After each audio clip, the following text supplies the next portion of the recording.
I'm writing this on the slim chance that my words get out into the wider world, not for a shot at rescue or salvation, just in the hopes that someone might learn what happened to us. Maybe you can learn from our fates and be ready if this thing spreads any further. I live in a small town in rural Indiana, not far from the Michigan border.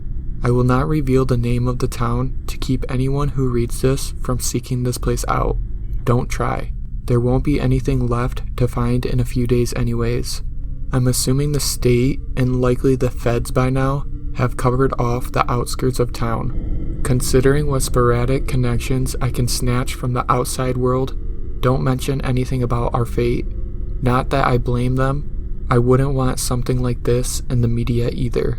Doesn't matter. It started slowly at first. A few of my neighbors mentioned that dogs and cats had gone missing. Nothing initially strange, considering how often outside pets have run-ins with packs of coyotes out here in the boonies. I noticed that my mailbox was gone from its post at the end of my drive.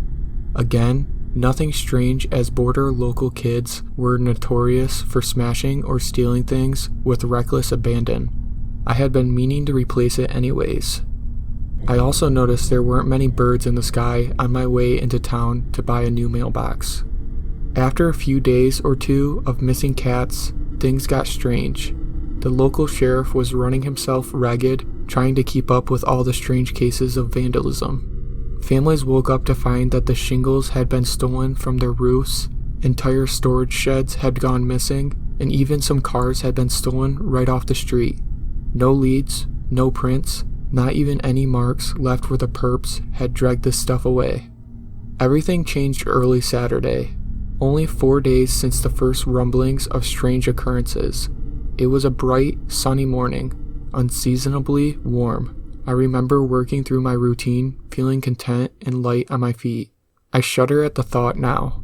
I was sitting on my front porch with a mug of coffee. Jillian, who lived with her husband across the street from my place, was setting her baby into his stroller to take a walk down the country road.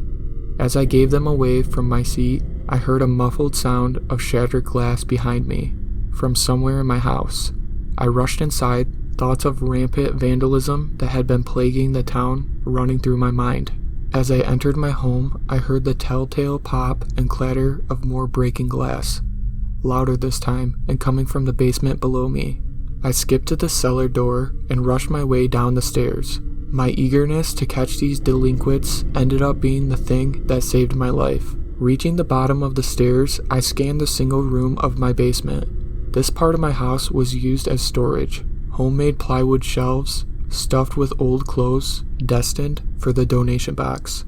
Dusty holiday decorations and glass jars of canned garden vegetables unloaded onto me by my mother every summer. I warily craned my neck, searching the shadowy space for any sign of teenage troublemakers. Slightly shimmering light on the ceiling caught my eye.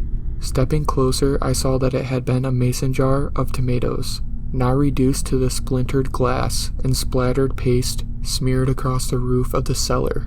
I was staring in confused amazement on how the broken shards didn't fall to the concrete floor when, outside, the screaming started.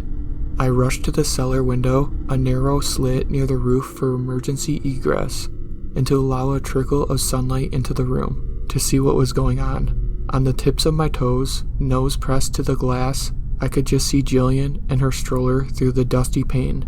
She was partially in the street, having just departed on her morning walk. She was shouting and whimpering in a voice that betrayed fear and confusion, staring upward into the sky.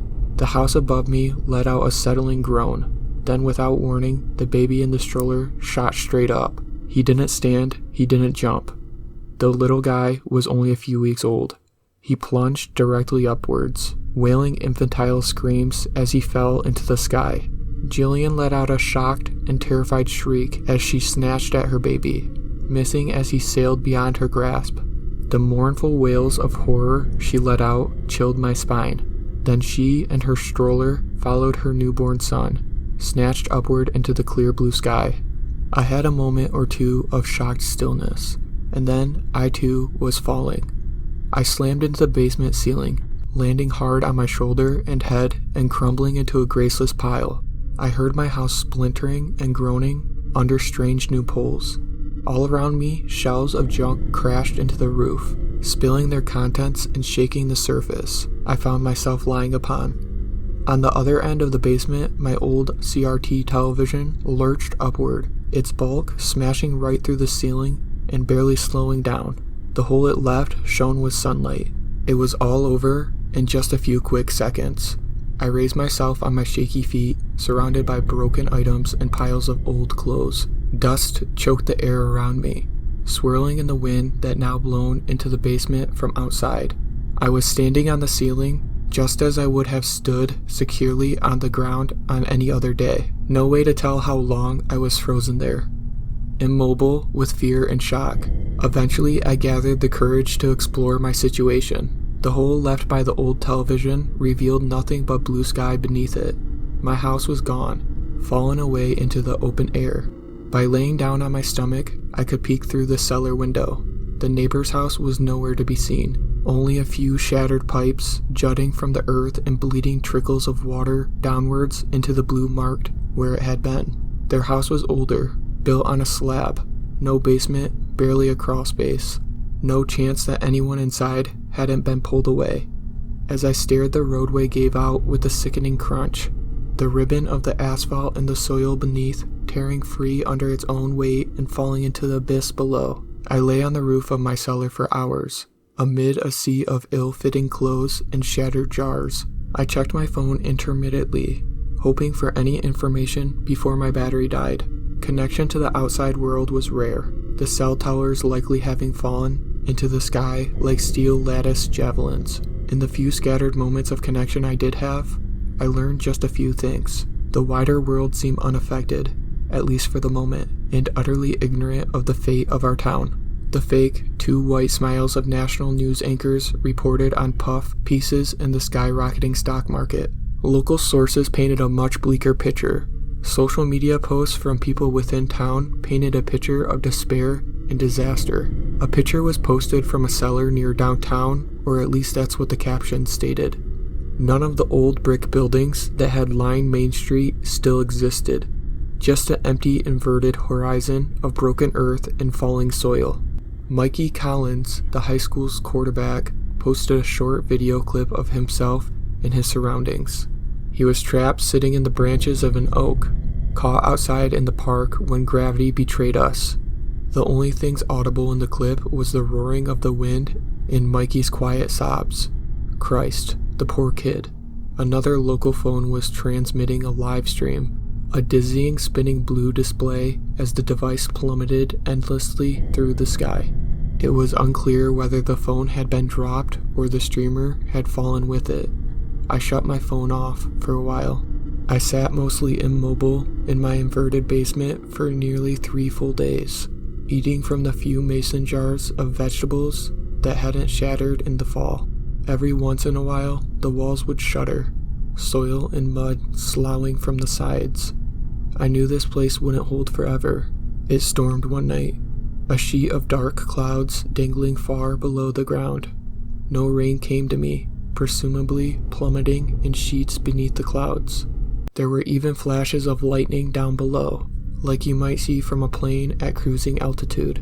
I'm no meteorologist, but I know lightning doesn't work like that. Of course, none of this does. There's been plenty of time to contemplate what is happening to my town. To me, is this some sort of attack, an extraterrestrial horror descended upon us? Perhaps it was the wrath of God himself. Maybe the laws of physics simply gave up on us. And what waits below? Do we fall into the vast blue nothingness, burn up in the atmosphere as we descend into space? Maybe terminal velocity snaps necks and shatters bones and ends your life. Maybe the drop never ends. No possibility is any more comforting than the others. I think I've reached the end of my willpower. Jars of cold, preserved vegetables and a nest of ragged old shirts have made for uncomfortable living. The isolation has set in. My phone is nearly dead. The foundation shifts more with every passing hour. This basement, my dangly prison, will not hold on to the tortured earth for much longer. I will send this story out to the world in this dim hope that you might learn what happened to us. I don't want to know what waits below in the blue abyss. I can't fall. I simply can't do it. I will send this story, and then I will hang a rope through the hole in the roof, and I will end it. Watch the sky. Do not let it swallow you, like it swallowed us.